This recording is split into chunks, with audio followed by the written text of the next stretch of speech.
I think I discovered one of the best lines to run in the Halloween Cup. I wasn't gonna make a video sooner than later, but I've been on such a roll here posting consistently on YouTube, I decided I like you so much, I'm gonna share this team with you. So let's just jump into the battles. First off, shout out to Katie46. I realized upon making this video that I actually faced Katie46, who is a Twitch streamer. She does Go Battle League. I've actually met her in person, and she's really cool. I can't believe I faced her. I didn't realize until I was rewatching these battles, but yeah, shout out to Katie46. But yeah, I get into a match against Katie, and I'm leading Zwelious, and I lead it into her Azumarill, and honestly, these type of matchups where I get like an Azu lead, I typically play it slightly different depending. I think this is when I first started running this team, and I wasn't really entirely sure how I wanted to go about playing it yet. I mean, I was even deciding if this is the right moveset to run on Forretress or not. But we end up getting a Shadow Scizor switch in here when I bring in Forretress on the Azumarill. And I did shield there because I didn't want to get by Hydro Pump, but one thing I've noticed upon playing in the Halloween Cup this season is that none of the Azu seem to be running Hydro Pump at all. I feel like in the past, they would run Hydro for the Wormadam matchup, but yeah, it seems like they're only running Ice Beam and Play Rough. At least that's what it seems from my perspective. I'm sure there's someone out there running Hydro Pump. So there really was no reason to shield on the Forretress against Azumarill. But yeah, in this matchup, we end up getting some decent alignment, and they have Wormadam here, and I'm going to end up just taking that first move. And I do get off Bug Buzz, but they switch in their Azu here.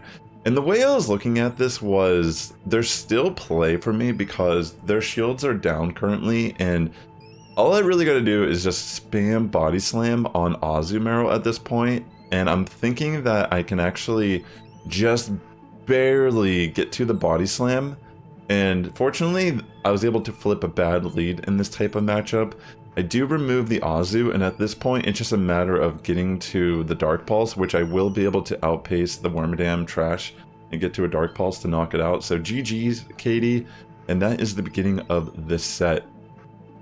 Yeah, so I was experimenting a lot with this cup. I actually dropped down to 2350 elo when I was experimenting with different lines. Yeah, I honestly was getting a little frustrated. I was trying to play some other YouTubers, teams that I've been seeing just to see, hey, maybe they are onto something. I really wasn't clicking with what was going on in the format a day or so ago. So I ended up just running Zwelious because I felt like, wow, Zwelious actually could be an amazing lead in this format because of all the Greninja, all the Golbat, and Dragon Breath damage is pretty significant in this format. I will straight up say that there are a couple Pokemon this team will struggle with tremendously. One being Fire Fang Mawile, which I don't think is too common. I have barely seen it, but the few times I have seen that Pokemon, especially if they play correctly, they just rip through this entire team. But for as rare as that's been, I don't think it's worth worrying too much about it. If we see it, we'll just take the L. That's kind of how I'm looking at it. But yeah, we get a strong end game here. They can't really do anything with their Nidoqueen in the back, taking confusions from Wormadam Trash. But yeah, just to verify, we are running Zwelious double Bug Steel in the form of Wormadam Trash and Forretress. So I like this team a lot because Forretress and Wormadam are steel types in this format that can actually take a ground move because of their bug typing. So it ends up making ground moves neutral. And because they're both relatively bulky in this format as well, they can take a Earth Power from Nidoqueen. So they actually end up both being great Pokemon in this format. So in this match, we do get the defense drop here on Forretress, and I guess I was thinking, well, at this point, I might just try to go for some sort of farm down on their Forretress, and they don't even make it to the Earthquake, which was really clutch for us. We have a bunch of energy built up. They bring in Nidoqueen, which they do make a great sack swap here. Well, not a sack swap. They make a nice safe swap, excuse me, into eating my Earthquake. And yeah, I was a little upset about that because that is pretty huge to catch all the energy on a Mandibuzz. I decided to stay in with Forretress for a bit and build up a little bit of extra energy. I guess I was thinking, you know, can I fish for an attack drop? It's really not worth trying to fish for an attack drop with the Mirror Shot, but the few times where it does end up happening, it's pretty game changing because you can just flip matches at times. But at this point I was thinking, well, I can probably farm down Mandibuzz, and I bring in my Zwelious, and I bait with a Body Slam first, and then they end up taking the second one, I assuming that I was going to throw another Body Slam. Fortunately, they don't shield, and we get off just enough damage to bring this Nidoqueen into farm down range, and I make a really ballsy call to not shield that move because I assumed they didn't want to throw Earth Power because it would have just been a loss if they would have if I would have shielded that. So I made an amazing call there. So Toxicroak can be a little tough for this team if we don't play around it properly. I've played this slightly different throughout the way I even play it here. I like the way I've played it here. I think it's probably better just to sack Zwelious lead just to almost remove Toxicroak or do as much damage as possible, or it could be a viable option to save swap to Fortress because we don't want to waste our Wormadam Trash. We want to make sure that we save our Wormadam, because if we do switch to Fortress and they switch out Toxicroak, we can maybe potentially realign Wormadam Trash into Toxicroak, which completely obliterates it, being 4 times weak to Confusion. But yeah, in this match, we do end up getting fortunate that they just decide to let their Frostlass go, but this person ends up leaving because they know that I can take at least 1 Earth Power from Fortress, and if I don't fall for any baits, then it's pretty much just game. Alright, in this next match we get Golbat lead, and I like Zwelious a lot because 1, all the Greninja, Jellicent, and Golbat. I mean, this Pokemon actually does some work in this format. I've never really used Zwelious too often, personally. I think I even more recently built one for the first time in the game. But yeah, I legitimately feel like this team is pretty clutch. Another reason why I wanted to post this team, aside the fact that, you know, I'm trying to stay consistent with my YouTube channel here. By the way, subscribe if you enjoy Pokemon Go GBL battles as well. I would really appreciate that. I saw, though Technical actually posted on his community board. It was kind of crazy because great minds think alike. That he posted a video yesterday, and I was like putting off posting this video because I wanted to just take this strategy to myself and push. But I saw he posted pretty much this exact same team, but he was running Greninja lead. And that's one reason why I wanted to post this team too, is I decided, you know, as much as I would rather just hit Legend now and be done and just kind of chill the rest of the season, make content, I figured, you know, one of the main reasons why I made this channel was to help other people play this game more efficiently. And personally, I don't even care if I hit Legend. I'm sure you don't even care if I really hit Legend. And it's probably more important and impactful if I can share good strategies with you as my viewer and supporter than just taking it all out of myself. So yeah, ironically, this team like beats his line, and I'm not saying like his team is the end all be all, because his team's great, honestly. I'm just saying that coincidentally we both were thinking double Bug Steel backline, and I personally think Zwelious is such a great lead with this complementary core. I mean, granted, the Mawile, like I said, is problematic, and I assume if you're running Greninja and you're facing the Fire Fang variant of Mawile, it could do a little bit better. But yeah, let's jump into our next set of battles here. All right. So as you saw, we got a 5-0 there, and that's when things started changing for me. And I started to realize, wait, maybe there's something to this team. And these battles are from a couple nights ago when I was figuring stuff out. I might even post this video later in the day, just so I have a chance to do my sets for tomorrow before maybe people start seeing this video. But yeah, I don't know. Like, honestly, I'm sure I'll find a way to hit Legend this season, even if it's not in this format. But yeah, I generally have been having a lot of fun playing the niche formats in Go Battle League recently. And yeah, I mean, I think a big part of this team doing well is making sure we're good with our energy preservation. Fortunately for us in this match, we were able to actually get both shields off on this Greninja with Bug Buzz. That's so good for us because now I can safely just bring in Zwelious on Greninja, and I don't have to shield. Even if they're Hydro, I'm okay with it. And they end up bringing in Nidoqueen, which at this point, it's pretty much gonna be a GG because I know I can just take 1 Earth Power to the face. I'm saving both of my shields, and they just end up top lefting, which I don't blame them. In this next match, we get a Drapion lead, which isn't too bad. I mean, we don't want to get hit by a Sludge Bomb, but I also feel that we're not too afraid. They might even try to bait. So I'm going to stay in, and I think I just let the first move go through, trying to see if they're going to bait or not. Unfortunately, I make a great call, and they do end up throwing the Crunch first.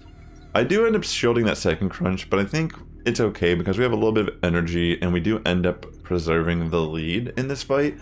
Charger Bug comes in, which this actually is a Pokemon that we have to play around. We have to be very careful about how we play around also, but mainly I'd say it's more of an issue in the lead, and I think I have battles showcasing that today, so when we get into that I'll talk more about it. But yeah, I bring in Fortress here knowing that I can take a move, and we do get a little bit of energy build. And I mean, I could have maybe tried to power up to Earthquake, but I just assumed any damage here is probably better than none. And we do end up able to get another Mirror Shot off on Greninja, which does remove it as a lead. And at this point, I think I decided that I could probably just bring in Zwelious, do as much damage as I can with Dragon Breath, but instead of just sacking it, I decided to switch in and catch the X-Scissor on Wormadam. Pretty much every 3-volt switches, there's a really good chance I'm just going to throw X-Scissor. Oh, perfect! This is Charger Bug League. So they actually insta-swap out on Charger Bug, which is interesting because I'm pretty sure Charger Bug actually can do really good in that matchup. But yeah, they end up bringing in Toxapeck, and at first I felt as if, oh wait, did I make a mistake and bring in the wrong Pokemon? Because pretty sure typically I would bring in Wormadam Trash in on the Toxapeck here. It's just a better matchup overall. But I guess I thought at this point they have to commit this shield if they want to live and win Switch. So we'll see what they end up doing. They do end up committing the shield, and then I figured, you know what, at this point, I know they have Charger Bug, and I want to just get an energy lead. This is pretty much a dicey way I play this match overall, just not necessarily getting the right switch in and all that jazz, but interesting enough, they do have Nidoqueen here in the back line, which may be our saving grace on how to deal with this battle properly, because we're just going to let Zwelious take this damage from Nidoqueen, and they do end up bringing in Charger Bug here, which is interesting because we do know we could probably just farm down Nidoqueen safely. I think I was trying to catch a move. Is that what I was doing here? But yeah, I think maybe I was trying to catch a move, and they were gonna throw X-Scissor to remove Fortress. I caught it on Wormadam, and now I can get the Bug Buzz off, which should be enough damage to take care of this Charger Bug. And now it's just a matter of farm down because there's nothing they can really do with Nidoqueen. So yeah, that's another victory for us. And we get another Ozmero lead. And as you've noticed, it seems I've played the Ozmero lead different every single time so far. But the thing is, they switch in Dryology here on my Wormadam Trash. Definitely not the best play on their end. I didn't really need to do what I did here, but I figured maybe it'd be better to preserve some of my HP because Bubble will rack up, and maybe I'll get off more confusion damage in the end, and I can just get some chip damage off here with Iron Head. I think I decided just to let Wormadam Trash take the move, knowing that I could probably eat the move and get to one more charge attack before I go down. They end up bringing in Wormadam Trash themselves, and I do get off a Bug Buzz, and I'm going to just switch into Zwelious, knowing that I can eat these confusions, and I can just shield the moves and start pressuring with some dark energy here. For Dark Pulse, excuse me. So I end up just going straight Dark Pulse, and they do just let Wormadam Trash go down. I guess they didn't want to really play the game where I'm just spamming moves and they're just struggling to really get off any damage against me. So I just let Zwelious go down to Ozmero, and at this point, it's pretty much looking pretty good for us because, like I said earlier, Ozmero doesn't seem to be running Hydro Pump at all this season in Halloween Cup. And yeah, it was just overall great for us. So we get a Charger Bug lead here. We do have to play these smart. So in this match, I kind of misplayed, and I thought, could I potentially get the energy off, or could I build up a slight amount of energy more before I switch out? But they end up catching me.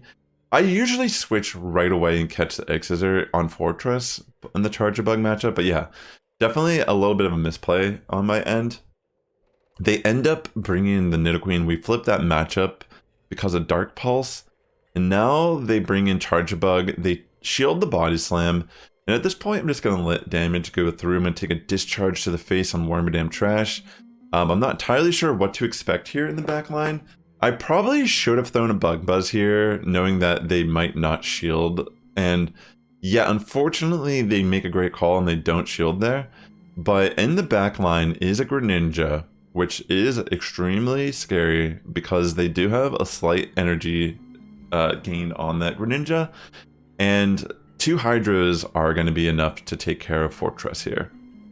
So yeah, we let that first one go through, and now it's just a matter of, can I do anything here? And unfortunately for me, I do end up not catching a move on Zwelious like I was hoping, and I just feed this Greninja a little bit extra energy, so they end up flipping that match. So yeah, 4-1 set there, GG's. All right, and this is going to be my final set of the video.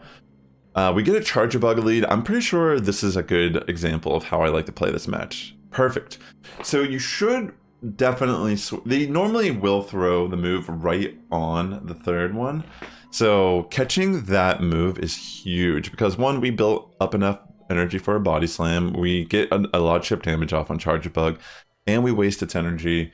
Plus this switch in of Toxapeck into Fortress, it's still pretty advantageous for us because we get the Earthquake off, and they aren't going to commit shields here, but that's okay because at this point, in my mind, it doesn't really matter if we win Switch when we know that we did well against that.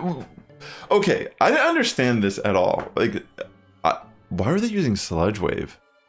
Yeah, that's crazy. I actually commit the shield here because I don't understand what they were doing. Like, maybe they're trying to BM me or something. I wasn't really sure. But yeah, I just punished that player for making the wrong play. I was just going to let my Fortress go there, but then I end up winning Switch, and I'm like, all right, well, I'll take it, you know? And at this point, I thought, hey, you know, I'm thinking Wormadam Trash. Maybe... Oh, wait, okay. So I actually do shield there, but it doesn't matter because they have Toxicroak in the back. Yeah, really interesting battle overall. I feel like in a lot of situations, I would have just let Zwelious go there. But in this next match, we get a Drifblim lead, and I can take an Icy Wind. So I'm just going to let one Icy Wind slip on through. I'm not too worried about that. They end up switching a Victory Bell, which is perfect for us because we can just switch in Wormadam Trash and go for a straight farm down. I'm not worried about this whatsoever. Acid Spray, Leaf Bleed, do whatever you want. And they end up bringing back in the Drifblim, and I'm going to go for an Iron Head, and they do just let that slip on through, which is okay. And I think I decide just to shield because at this point, I'm pretty confident I can farm down and I can throw a move on whatever comes in here. It ends up being the Wigglytuff, and I played that a little strange. Definitely shouldn't have... I should have just thrown my energy on Wormadam Trash. I was trying to preserve it, but I got knocked down a little bit too long with Charm.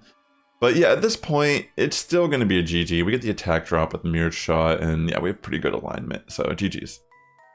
Alright, next match, we get a Shadow Golbat lead.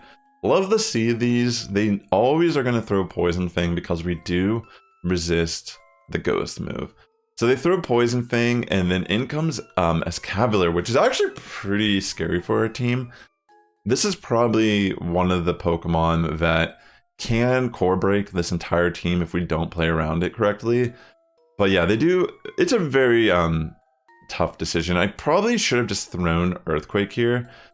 Yeah, I mean, great call on their end not to shield at all. Like, kind of crazy, to be honest. But if I remember correctly, this person is Chandelure in the back, and I can't really do anything against the Chandelure in the end. I think I bring in Zwelious. I go for the Body Slam. I can't remember if they shield or not. I don't think it really matters if they do. But yeah, they bring in Golbat, and Yeah, I'm pretty sure if I remember this correctly, this person had Chandelure in the back. Yeah. So I can't do anything at this point. It's pretty smart to bring a fire type. I feel like double bug steel has grown in usage during the week.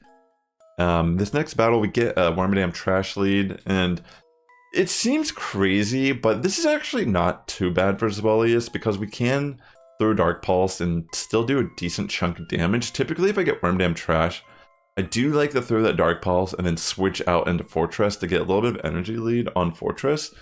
A lot of times, the Wormadam Trash will not throw their energy, and if they do, it won't matter. We don't have to shield. They bring in Greninja. I'm just gonna go for the Earthquake because if they don't shield, then yeah. But yeah, good call for them to shield there. I have seen some Forretress running Rock Tomb, which I do think makes sense from the other coverage move. But I think Mirror Shot just has so much utility, even though it's not a guaranteed attack drop, and also because of the Carbink that are running around. I feel like we need to run Mirror Shot, because this team can struggle against Carbink as well. That's another Pokemon we gotta be careful around. So yeah, they end up having the double bug steal themselves, and here's the Shadow Scizor, and yeah, this is looking pretty dang good for us because we have shield advantage. We have a lot of potential. I'm gonna just let this go because the way I was looking at this was I have 2 shields. I'm pretty close to energy here on Zwelious.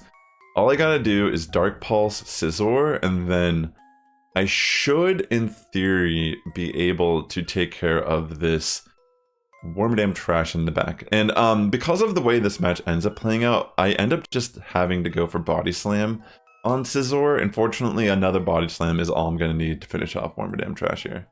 So GG's, well played. If I'm not mistaken, this is the last battle of the set.